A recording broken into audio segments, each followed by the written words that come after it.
Welcome to Grace Over Grit and Growth. We are the podcast where we help women gracefully embrace who they are while being unapologetic. Yes.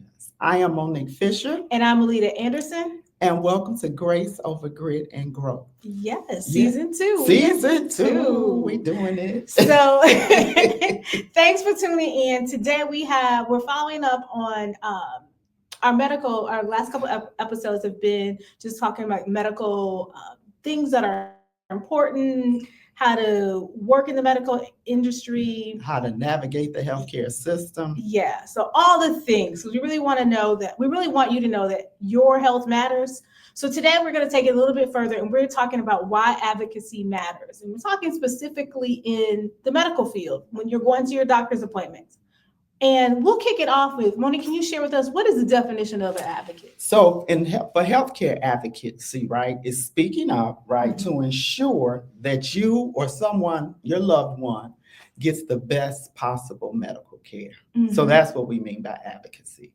Yes. Speaking up, asking questions, coordinating different medical people, right? You may have nowadays you have an internist, so now you have all of these specials, and are they in the same medical group? Do they speak to each other? Are they able to see your charts?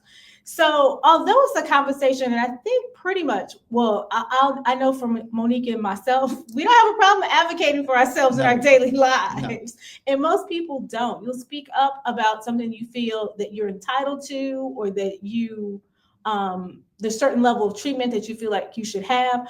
But sometimes when we go to the doctor's office, we kind of have an intimidation, like they're a doctor. Right. So if they tell me this, that matters. And yes, they do have a medical degree. They have studied. They may have been in, practice for years upon years. But the thing is, you have intuition and you know yourself. Exactly. And I think we get intimidated, like, well, they said to do this, so I'm going to do it. And when you think about it, what's the why behind it? So today we want to just kind of walk you through some ways that you can make sure that you're getting the care that you need. Right. And going to the doctor looks a little different than it did in the past. Like before, I think the doctors really had a genuine care and concern and knew you as a person. I think it was a connection of family. They may have known your parents or your siblings, right. And they kind of knew the family that came through there. But now it's more of a numbers game. It is. So. And I've been with my doctor for 30 years. Oh, wow. So it looks different for me. I mean, he was starting out when I became one of his first patients. So we have a good rapport, and he knows when I call and there's something going on, he listens. Yes. So I don't have that issue, but I have seen it in being an advocate for others. Where doctors may not listen because they have 15 minutes to see you. Yes. And you're like, okay, you need to spend a little bit more time really talking, especially with our seniors. We have aging parents and that type of thing. So it's about being an advocate for you, and then how do you advocate for others? Because that's a little bit more gentle road to walk. I can speak for me, but I had to find that role when I was advocating for my parents. Because you want them to still have their independence and to feel like their voice matters. And you don't want to take over the conversation, but you want to make sure that they're heard too. Yes, if they're getting the best possible treatment that they can. Yeah. And sometimes, especially if you're the person that's sick, because I've had, last year I had major surgery, and it's a little bit different when you're the person because you're healing. So you might not necessarily think of all the things to ask and what the next steps are. So you do need that person there for you. Right. And so one of the good things is to keep a notebook. Yes, definitely. And start writing things down, especially like you said, once you had the surgery, or I was feeling this, or I was doing this. Yes. So that if you do forget, because you are in a whole different state, even though we know you can speak up for yourself a little bit. But still to have that, because you may be impaired a little bit by medication. So you have to keep a book or something, your notes in your phone, to say, hey, these are the things that I've been experiencing, so that you don't forget when you get in there. Exactly. Because a lot of times you'll share, because even with personal experience, I'm like, oh yeah, you know what? I just still had a little pain here, did that, whatever. And they're like, wait, what? You shouldn't be experiencing that. Exactly. But you think that in your healing journey, oh, I'm going to feel that. That's fine. But you don't know that. So sometimes it might be the exact opposite, where you share what's happening. They're like, yeah, that's good. That means that you're healing. Right. But share and let the doctors know what's happening. And then you can sometimes notice a pattern too that you may not notice if you don't write it down. We have these handy dandy phones that are the smartphones. So if you don't have a journal or someone that you're keeping, like, you know what, I noticed that sometimes when I wake up, I always have a pain on my right side. Or if I stand up a certain way, this hurts, whatever. Keep those notes because it might be tied to something else. So they'll ask you, like, what are some of the symptoms? What do you have? And you're like, oh, I don't know. Well, when did that start? Maybe 3 weeks ago, but maybe it was 3 months ago. And maybe now, I noticed it 3 months, but now it's happening every day, where before it was happening every 2 weeks. Right. So that's hard to keep a mental log, so that if you don't have the journal to write it down, just do an audio note in your phone, or pull up notes in your phone and be like, hey, on this day, date it and say what you're feeling. So that when you go to the doctor, you can pull those things up and share it with them. Mm-hmm. Yeah. I have a story just about me that I'm thinking about with my eye doctor. I have been going to an eye doctor for about 5-6 years. Mm-hmm. And she told me I had something called macular degeneration. So as she said, and in about 5 years, you're going to need a serious eye surgery. So I started researching it, because as we get to that close to that 5 years, I'm like, I don't know about you working on my eyes like this now. I'm. So George told me, go to a different doctor. So I went to his eye doctor, and he did all these exams and stuff. He's like, you don't have no macular degeneration. Like, where'd you get that from? Like, who told you that? Yeah, did you Google it? And I'm like, no, I didn't. I was told that by a doctor, and that I would need a surgery. So he was like, can you, with your glasses, can you see? Can you drive? I was like, yeah. He said, yeah, no, you don't have macular degeneration. Your eyes are aging because you're aging, but you definitely don't have that. So again, it's important to get a second opinion too, because nobody in my family had it. Right. I'm like, where I get this from? Right. So not that you can't be the first one to get something, but I just said, yeah, no, we need to see somebody else. And I did. And so I was so glad that I did. Yeah, because you would have had a major surgery for nothing. Right. And that's the other thing that I think when we talk about doctors, sometimes we do outgrow our doctors. We do. Since I've relocated a few different times, I've had to find doctors, and I've didn't know really anybody in the area, or I've asked friends or people that I know, say, hey, who's your doctor for this? Who's your doctor for that? So I found some doctors that way. But what I found is that my doctor has to be a match for me, meaning we have to have the same personality. Well, not the same personalities, but I need to know that I'm being heard. Last year it was just like a year, last October, when I had a surgery and the fibroids had come back. And I kept saying, oh my gosh. So the doctor, I had scheduled to have them removed. And then my doctor suddenly, that I'd been with for about 3 years, she suddenly was no longer at the practice. So they didn't call me. I came in to do my pre-op appointment to say, okay, we're going to set the schedule. And this other doctor came in the practice, and I'm like, no, where's my doctor? And like, oh, she's no longer with the practice, so I'm just going to do the surgery. So I was like, okay, well, y'all could have told me that, call me, prep me or something. Right. So as we talked about it, and she was like, yeah, I see here you do this. She was like, yeah, okay, so we're just going to schedule it for whatever day.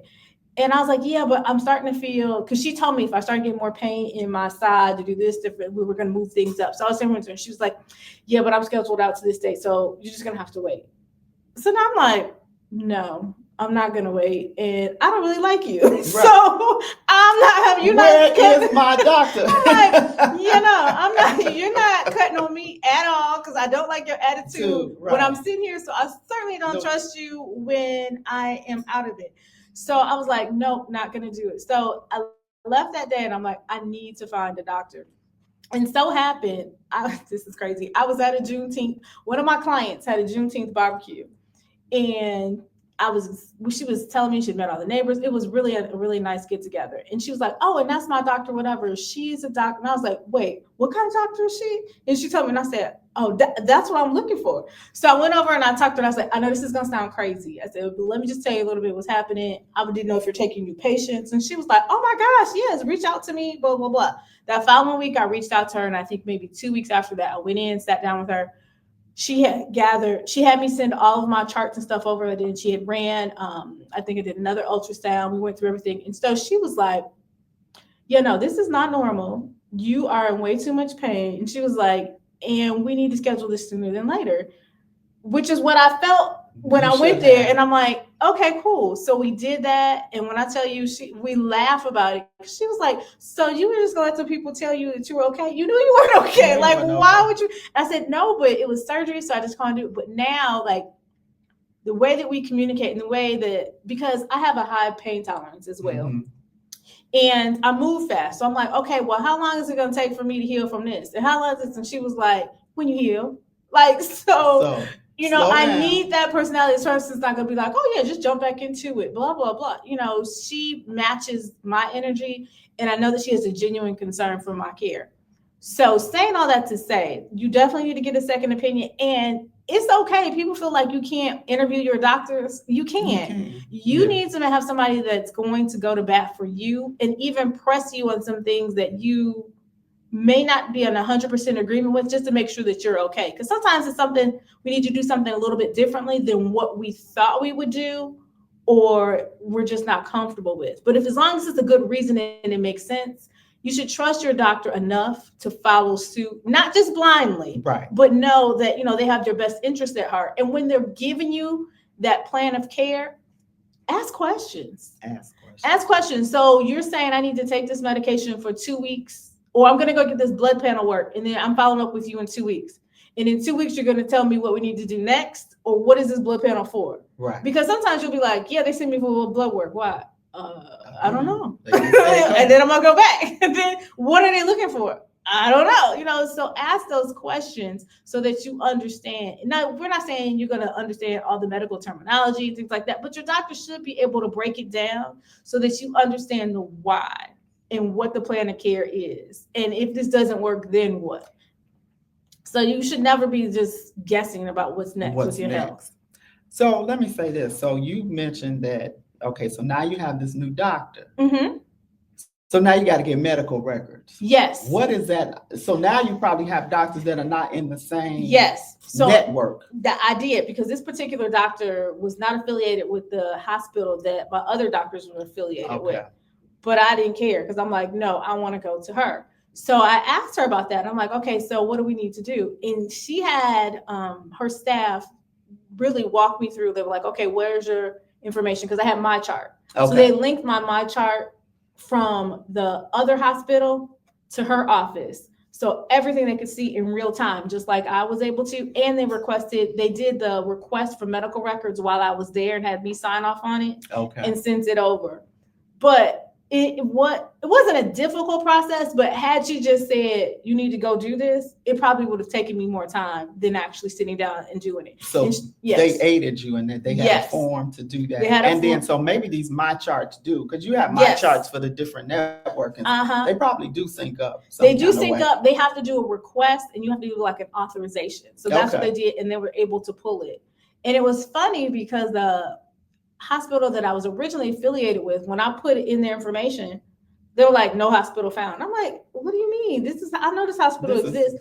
But what it was, how hospitals get bought out and whatever else. Right. In the My Chart system, it was under a whole different name because it went under that umbrella. I wouldn't have known that. Right. So she was like, oh, what hospital? No, this is under blah, blah, blah now. So she went in, they synced everything up. They had everything in real time. So she could look at the ultrasounds, the different things that they had done and compare to what she sent me out for and get the historical reference of everything there and really have a full picture, not just me depending on what I remember. What you remember. And the whys behind it. Right. Mm-hmm. Okay. I always wondered about that. How could they, if you go out of network with a doctor, how do they communicate? But not all doctors do that. Yes. Some of them say, I don't have access to it. So then you need to figure it out. And if they had told me that, I probably would have been like, oh, well, then I need to go get the records and figure out that, whatever else. But now that I know that you can do it, so is it that you can't or you just don't want to? So that's a good takeaway. You can say, hey, do you have a form that I can use to be able to get my medical records authorization form from another? Yes. That's a great tip.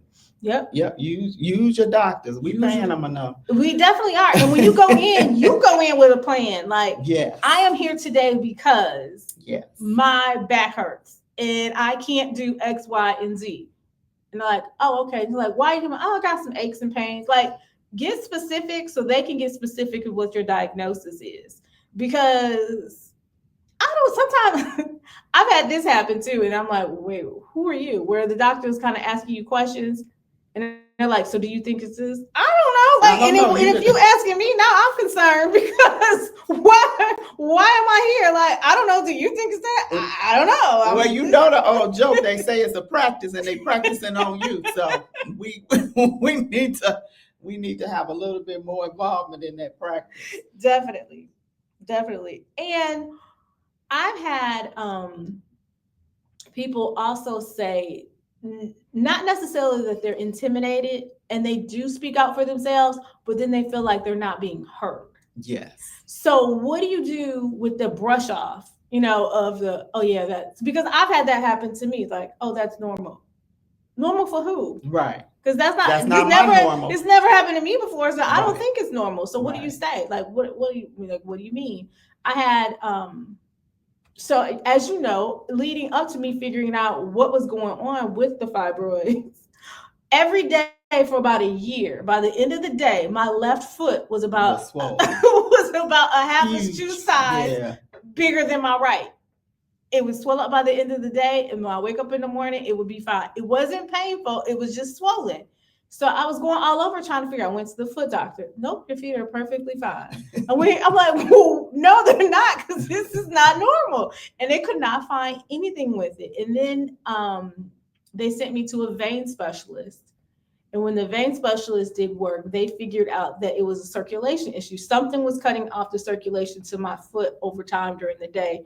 And that was causing everything to pull up and causing my foot to swell. So when they sent me for more tests. And when they sent me for more tests, they found out that it was the fibroid that was pushing on one of my veins for circulation, which was then causing my foot to swell up. So it ended me right back up to, and I'm like, what? Like the circle of how I came back to figure out what it was. It took a while, but I'm like, you can't just tell me for the rest of my life that by the end of the day, my foot's just going to be able to have, like, that's crazy. Right. No. Yeah. So, but it takes time too. It does. So we have to have patience because we know we're working in a medical system where most doctors only want to see you for 10 to 15 minutes. And when they come in, they kind of have an agenda to steer you of what they want to talk about. So you giving that tip of having things written down, keeping a journal, notes in your phone is very important for you to get in there and say, wait a minute, this is what I'm experiencing, or this is what I need to talk about. And if they prescribe you something that it's supposed to, let's say it's supposed to take the pain away, and it does, but then you have headaches, or like there's some pain medicine I can't take. It gives me really bad headaches and things of that nature. But I only know that because somebody prescribed it to me, and I'm like, oh no, I don't want that.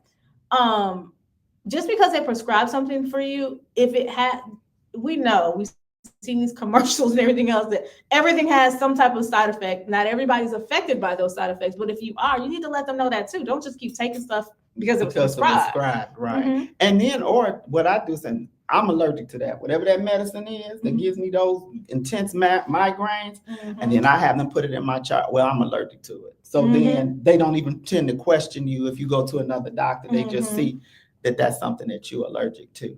I had a dentist tell me he wanted to give me a medication called Cipro. And I said, oh, I'm allergic to Cipro. And he said, I've never heard of that. I've never heard of one person who's allergic to Cipro. I said, well, meet your first. Because you can assign it to me. I'm not taking it. So you need to figure out something else. Yes. And I know sometimes too, when you have this type of personality, you can be labeled as difficult. Yes. And that's what some people fear. I personally don't care. You call me difficult, that's okay. But I'm not getting ready to take something that I know I can't take or that's going to do me even more harm. So I say, don't worry about labels. Don't worry about labels. Yeah, they see enough patients a day. They got tough skin, but always speak up to what affects you. Yes. And another thing too, if you're asking for, because I've asked for specific tests, or like, hey, can you test, like, I'd like a full blood work panel or something. Right. And they're like, well, you don't need a full blood work. We only need to test this, this, and this. And I'm like, but I want this because this, or whatever. And they're like, no, you don't need that. You just need blah, blah, blah.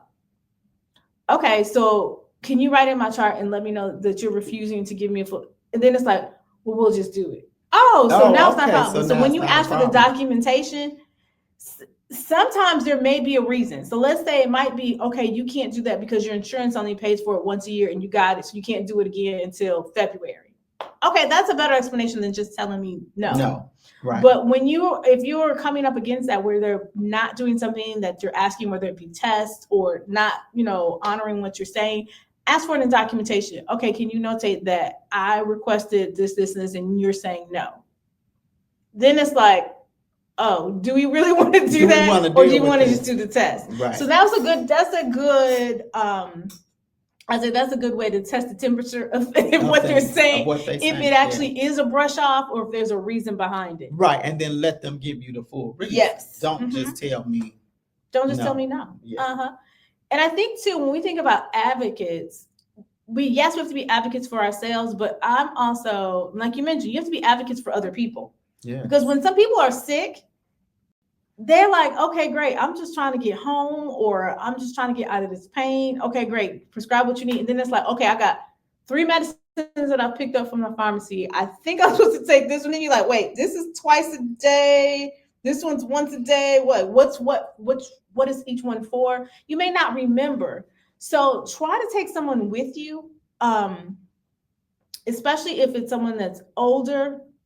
And even now I have kids that are a little bit, they're not necessarily going to the doctors by themselves yet, but they're young adults.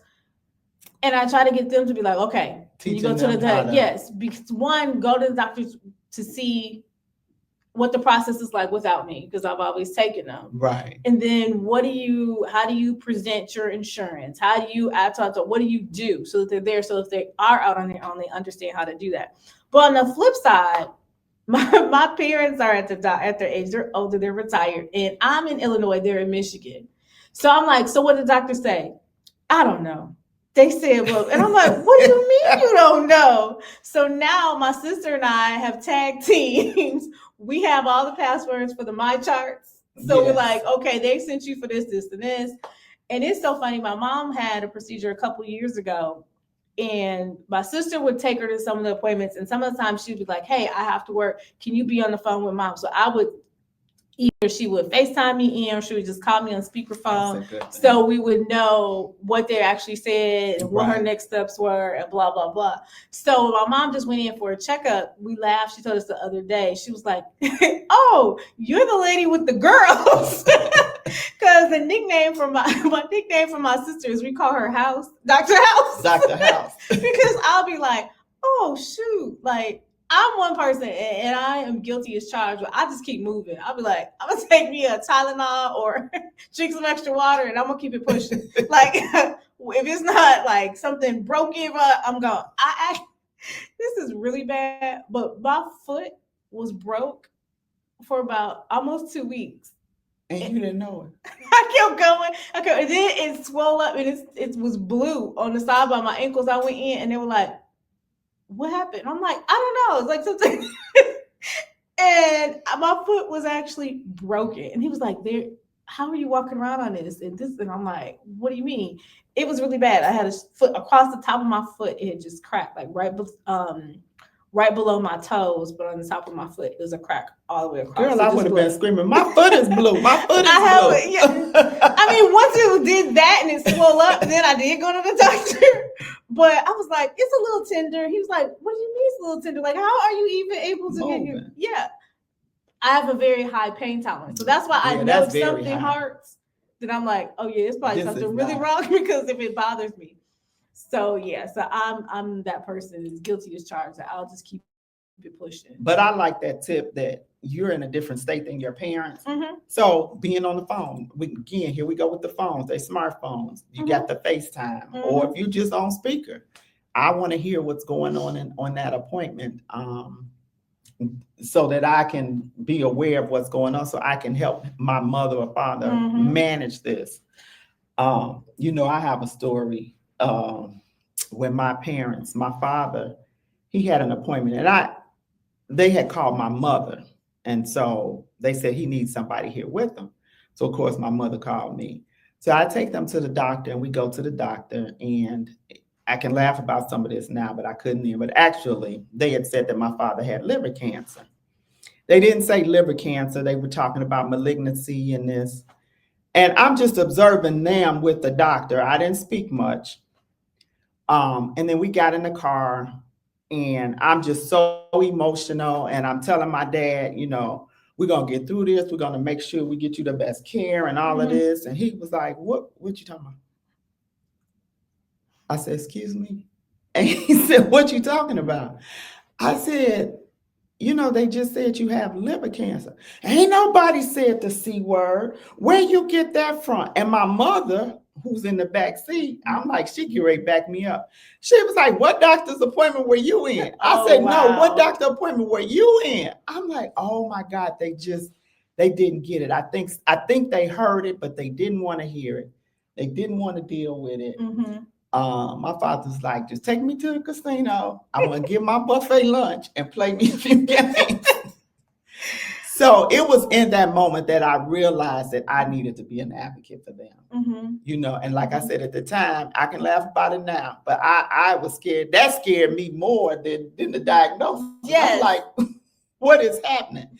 So, for my friends and people out there that are kind of my age, or even in that sandwich generation where you have your aging parents and your young adult children, we really do have to teach them how to advocate for themselves and be there. Because I think the devastating news, it's like they just didn't hear it. So. And I think too, sometimes the doctors just move so fast. They do. And it was a team of doctors. It was like 4 doctors. Now, anytime 4 doctors come in a room, it's something serious. But it wasn't to them. They was just like, hey, y'all. Like, hey, I remember you. I'm like, no, this ain't no social card. There are 4 doctors in here. This is serious.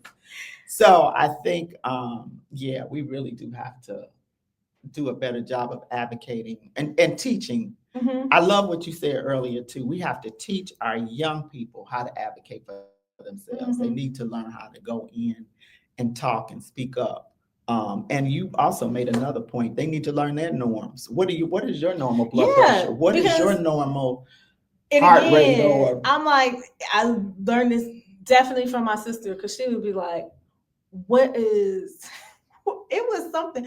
Oh, we had gone to, they had this big Toys R Us send-off thing. So my sister had come in town. We took her kids, my kids. We were all way younger. And they had this, it was like you walk through, and then at the end, they had this ball pit. So you jump in the ball pit, you do all these things or whatever else, right? So like 4 or 5 days go back. They had gone back home. We had went back to regular life too. And Kennedy had this thing where she was just like, she had a rash, and it was something else, and she had a fever.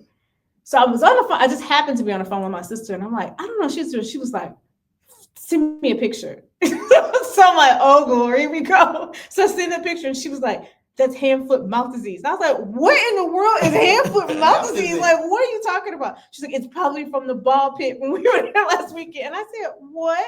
And she's like, does she have lift her tongue? And does she have something? And I'm like, huh? I was like, oh, it is. And she was like, yeah. So I literally called the doctor.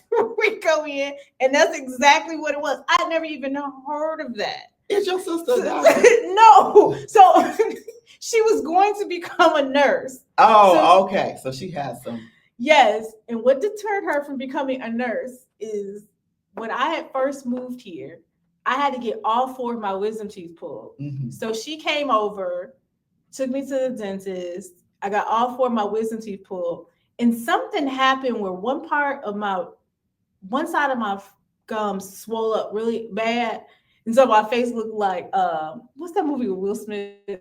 When he takes that he has to take that Benadryl. Yes, that's how it was. It was like, and then I couldn't after the surgery, I had an allergic reaction to the anesthesia.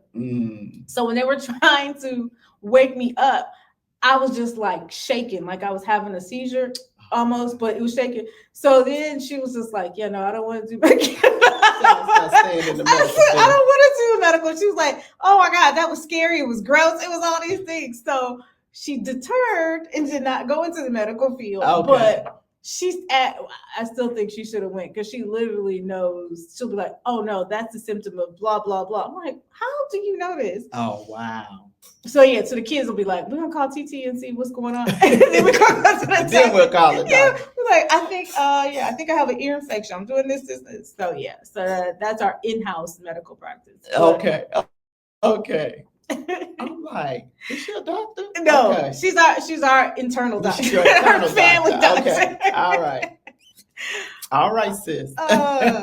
So that is one of the things that pressed me to start knowing, like, what is your norms for blood pressure? What are your norms for this? Right. And the other thing that we don't discuss in our communities is family history. Oh my goodness. I can tell you the number of times I'll be like, oh, I had this. The mom will be like, oh yeah, that happened to me. Or your auntie had that. I'm like, when was this? Oh yeah, such and such. I had no idea. It's like we don't talk about those things. So we could sometimes, things are hereditary. Yeah. So we can possibly switch up some things to know that we are prone to having certain diseases or ailments. Right. But if we don't know, you can't prepare for that. You cannot. So that's something else we need to talk about is just our family history. Share it so that people know. So that they know. Yeah. Like diabetes, does high cholesterol run in the family? Heart disease.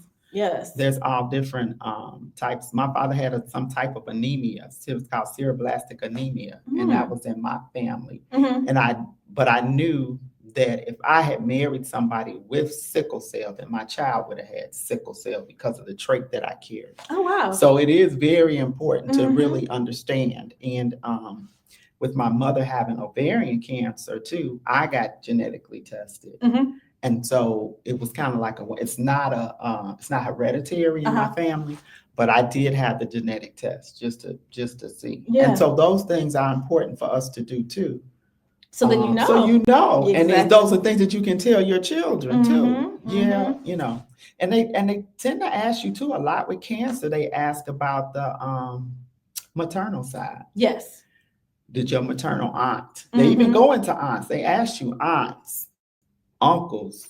Did they have these different things? So it is very, very important that we start asking questions. Yes. We need to talk to each other. We definitely do. What's going on? Yeah, we definitely do. And not talking about what's on TV. We need to understand what's happening in our family. So. And then too, talk to doctors, like sometimes with medication, like, is there something different? Sometimes people are like, oh, I don't want to take all this medicine. Okay, is your doctor a doctor that would look at maybe supplements that are holistic along with the medication? Right. Or what are some things that I can do to get off? Like you mentioned diabetes. What are some things I can do to get off of this medication? Exactly. How do I not make this a lifestyle? But is there things that I can do to reverse this? So there's always plans of action. And that needs to be a discussion with your doctor. And don't be afraid. Like, people go on and Google stuff all day long, but they get paid a pretty penny, and we pay insurance a pretty penny. So that's what it's there for. And sometimes there's things even within your insurance, there's the benefits that we don't take advantage of. Exactly. So, and we need to. Yep. Another tip I want to give too, if you're, because like you said, nowadays we visit different types of doctors. Yes. If you are on different medications, take a picture. Here we go to the smartphone. I'm loving the smartphone. Take pictures of the actual bottles of medication. Yes. So that they can actually see what you're on, how many times a day, and how it's prescribed. That's another tip. I did that for my parents. I had pictures of all. I did write it all out, but I also had pictures of every bottle. My mother, she used to carry around in a bag all her medication. That's what my mom does for my dad. You want to know what he on? What she on? Here it is. Yep.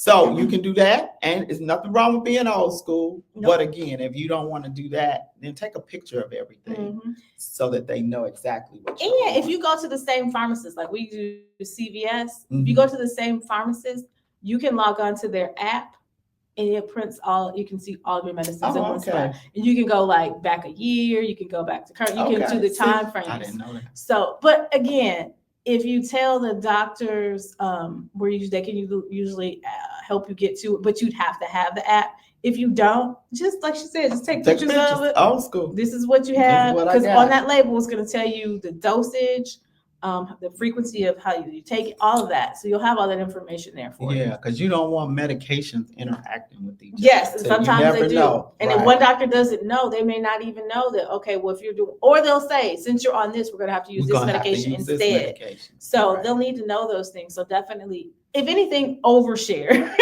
Overshare. Because you don't want anything to be missed. Yeah. What else? Let's see.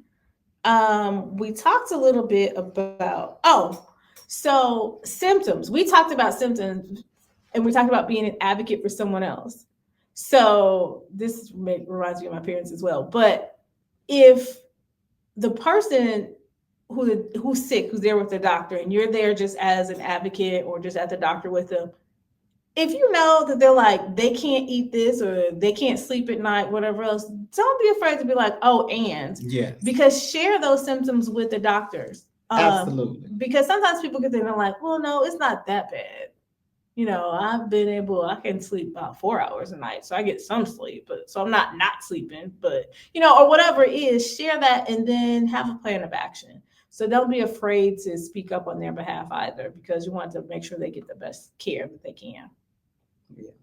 And I'd say too, I don't want to say going to the doctor with a chip on your shoulder, but we do have a history of not getting the best health care as African Americans. Yes. So if you feel like you have to push a little harder or say something a little bit stronger or request a documentation, do all of the things. In a worst case scenario, you still feel like you're fighting an uphill battle, switch doctors. Absolutely. Switch doctors. And if you have a bad experience, share it. Because a lot of times when people are looking for doctors, they look at reviews, they look at different things. So don't have somebody else go through that same thing that you had to go through. Girl, I remember when I was having Christopher, and I had like I said, was the medicine they give you so you don't the epidural. The epidural, right? I was still feeling pain, and so the anesthesiologist was telling me you couldn't possibly be feeling anything. I took my nails and dug it in his hand, in his arm. I said, "Do you feel that?" Because that's what I feel, right? And my doctor was walking in. And my doctor checked him. He said, if she says she's in pain, she's in pain. Right. Now you do your job. And so I knew in that moment too, I had the right gynecologist at that, doctor, obstetrician at that time, because he was old school. He really was an advocate for his patients. And he checked him and he said, don't you ever talk to my patients like that. But I did. I dug my hand into him. I said, do you feel that? So even when you're in pain, you still have to try to advocate for yourself. Yes. Because they will tell you what they think, because they're following some rules or some guidelines, and it doesn't apply to everybody. It does not. It just doesn't. And that's a big thing too with African American women, that they say that they for whatever reason they feel like the pain tolerance is. They expect us to have a high tolerance of pain, right? And so they treat us as such. Yes. Yeah. So that's so just speak up. Yeah. Just speak up. Yeah. So, well, I think we're gonna wrap this up a little bit. Yes. I just want to say a few things that I wrote down. It says, 1, know your rights, right? Definitely. And you have a right to speak up. Be prepared for your appointments. Like I said, take pictures of your medicine. If you got notes in your phone, a journal, whatever you have, don't be embarrassed to take it in, because we can't remember everything, right? So write down things as they happen. Yes. Ask questions until you get clarity, until you understand exactly what it is that you want answered, or if they tell you something, ask questions. Yeah, and it's okay the question to be why. Why? Like you're saying we're going to do this. Why are we doing this? And if they say, if it's a like Monique mentioned, if it's a vague answer, Get more, okay, so what else can we do besides this? Right. And why did you choose this plan of jail? What is, so that you are very clear on that. And just with anything, when someone does stuff all day long, it's very clear to them. They may not, sometimes doctors may not even realize that they're not being clear to you. Exactly. Because this is probably the first time you've heard whatever it is they're explaining to you. Right. And they deal in it every day, but you don't. Right. So keep records. Yes. Right. And the last thing is trust your own instincts. Oh my gosh. You know you better than anybody. Yes. So when something's not quite right with you, and you have to speak up on your behalf. So you definitely do. And sometimes even speaking up, you might say, you know what, this medicine makes me sleepy, or it makes me, I can't do this, whatever. And the answer might be, yes, it does. And it has to be this dosage because of X, Y, and Z, and you're going to be sleepy. Okay, you have an answer, but don't just be like, oh, okay, well, I don't know. So find out why that's happening and if it's something that should be happening. So not necessarily saying that when you voice something, they're going to change it or it could be different, but you at least understand what's happening and why, and if there's an alternative route. Yes. Yes. So we want you to, it's what we're in the fourth quarter of the year. So a lot of times people, if you haven't already, go on and get your annual physical, get your paperwork set up, start creating your binder of what your healthcare is going to look like for 2026, and get everything in order. Have those family meetings so you can tell people about the history. To each other, people. Yes, just share so that you can have that, so that your kids and grandkids kind of know what their history is and know what they're facing. And then you can maybe make some adjustments family-wide too. If we're going to cut out some sugar, we're going to take more steps. Let's figure out a way to do that too so that everybody's healthy. But just make it a conversation. Be an advocate for yourself. If you have older parents, if you have older relatives that may not have kids or someone to be an advocate for them, check in on them, making sure that they understand their health journey, and that if you could be their advocate, do that. Make sure that the young people in your life understand how important it is to be able to see the doctor and that they're healthy as well. And that's it for now. So we thank you, and we look forward to our next episode. Yes. And this was Why Advocacy Matters. Yeah. And please follow us, Grace Over Great Growth. You're watching this episode on YouTube, but you can also follow us on Facebook and Instagram. If you have questions that you want us to answer, just drop it in the comments, or you can even shoot us an email. You'll find those. We'll definitely bring them up and get the answers for you. So thanks for tuning in. And until next time, have a great day. Take care. Bye-bye. Bye-bye.